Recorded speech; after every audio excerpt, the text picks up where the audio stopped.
Vous avez un travail inachevé, mais certains d'entre vous ne s'en rendent pas compte. Vous devez revenir là où vous vous êtes arrêté avec une nouvelle perspective. Vous devez retourner à la salle de sport, à la planche à dessin, au travail, à la relation, au bâtiment en flammes. Vous avez un travail inachevé? Tout ce que vous avez à faire, c'est de vous présenter avec un nouveau plan de jeu et une nouvelle perspective. Vous avez un travail inachevé? Vous avez un travail inachevé. Il y a des choses que vous devez faire. La perspective est tout. Je veux que vous compreniez ce que je dis. La façon dont vous voyez les choses est très importante. Vous ne pouvez pas changer le passé, mais vous pouvez changer votre perspective sur le passé. Vous devez le voir d'une manière différente. Arrêtez de vous plaindre du divorce. Arrêtez de vous plaindre de l'emploi que vous avez perdu. Cessez de vous plaindre du déménagement. Votre perspective est votre avantage. Merci de m'avoir quitté. Sais-tu ce que j'ai fait? Tu m'as donné une autre chance pour que quelqu'un d'autre entre dans ma vie. Merci de m'avoir licencié. Vous m'avez donné l'opportunité de découvrir l'entrepreneuriat. Je ne souffre pas, je vais mieux. Ce qui change le jeu, c'est la perspective. Tout le monde veut des augmentations, de l'abondance, des changements dans leur mode de vie et de nouveaux indicatifs régionaux. Mais vous, ne lisez un livre qu'une fois par semaine. Vous ne faites de l'exercice qu'une ou deux fois par mois. Donc, la raison pour laquelle vous n'avez pas ce que vous cherchez, c'est que ce qui est dans votre tête n'est pas dans vos mains. Ce n'est pas votre réalité, parce que votre perspective est en contradiction avec votre potentiel. Vous ne l'avez pas parce que vous ne voyez pas la valeur qu'il contient. Si vous croyez être reconnu comme la personne qui fait la différence, qui change le jeu, qui dérange, qui entre dans la pièce et domine l'atmosphère, alors tout ce que vous faites, tout ce que vous voyez, s'élève et tombe dans votre perspective et votre perception. Comment voyez-vous cette chose? Que se passe-t-il lorsque votre perspective, votre perception est diamétralement opposée à la réalité?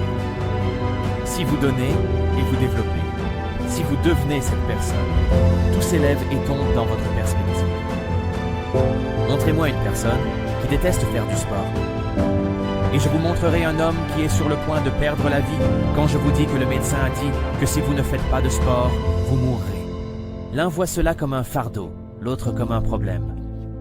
Un autre le voit comme un privilège. Cette personne le considère comme une seconde chance, en disant qu'il doit faire du sport, et accepte cela comme un nouveau départ. Je peux faire du sport. J'ai l'opportunité de vivre un peu plus longtemps. Certains voient la salle de sport comme une prison, d'autres comme un passeport. Une personne est au bord de perdre la vie. L'autre n'est même pas à 100 miles de perdre la vie. Il ne fait du sport que 2 fois par mois et un autre 4 ou 5 fois par semaine. La raison pour laquelle vous le faites 1 ou 2 fois par mois est que vous n'en voyez pas la valeur. Votre perspective est soit votre avantage, soit votre bourreau. Votre perspective vous permet soit de continuer, soit elle vous tue. Nous voyons la tempête, nous voyons la pluie et nous pensons à la dépression. Les herbes ne peuvent pas pousser sans pluie. Au lieu de penser que les roses ne fleurissent pas sans pluie, nous pensons que nous ne pouvons rien faire. Il y a une phrase que nous devons arrêter de dire, c'est « je dois faire quelque chose ».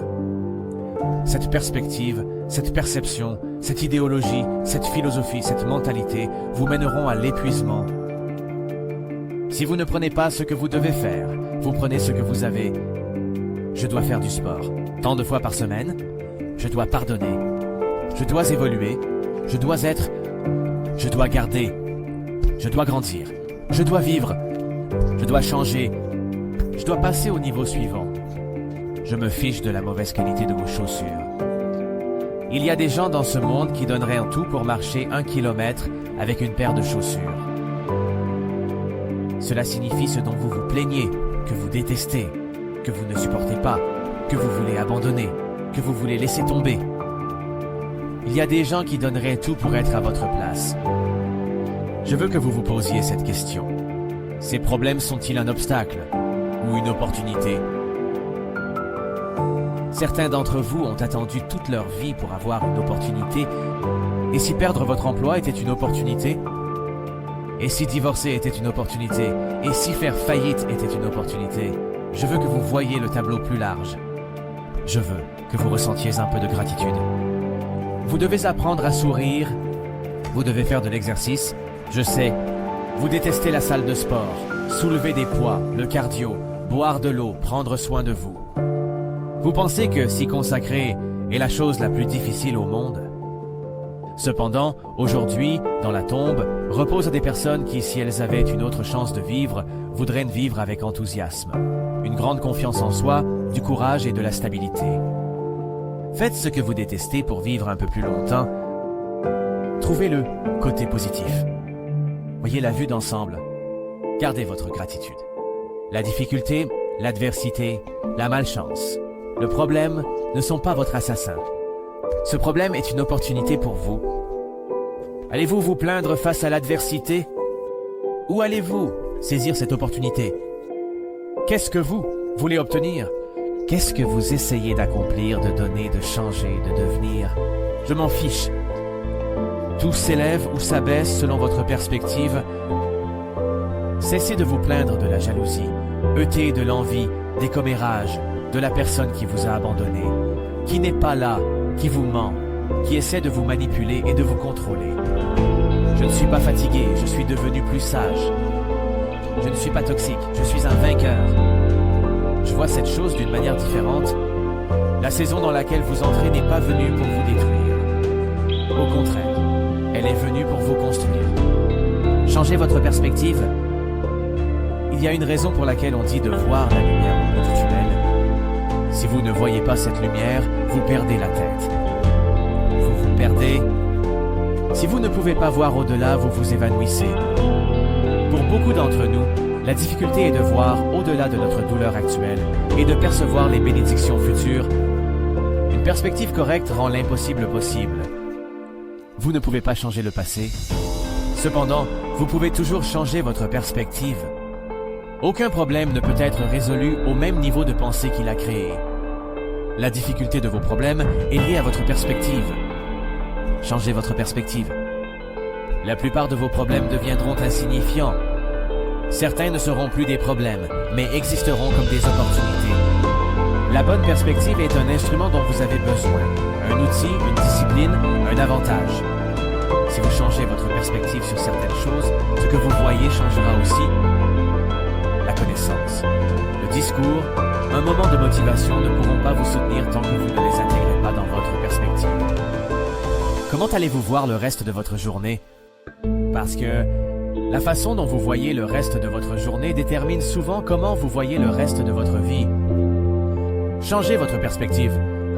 Si vous pouvez changer votre perspective, vous pouvez changer l'avenir. Je m'adresse à ceux qui m'écoutent. Vous avez un travail inachevé.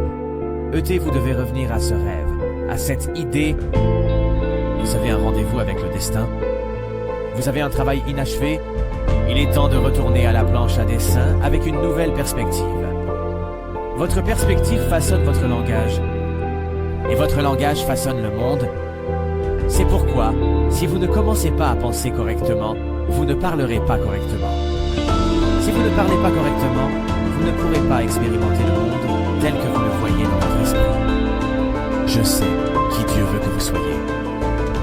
Cependant, je peux vous dire que si vous continuez à le voir comme vous le faites, vous ne pourrez jamais l'être.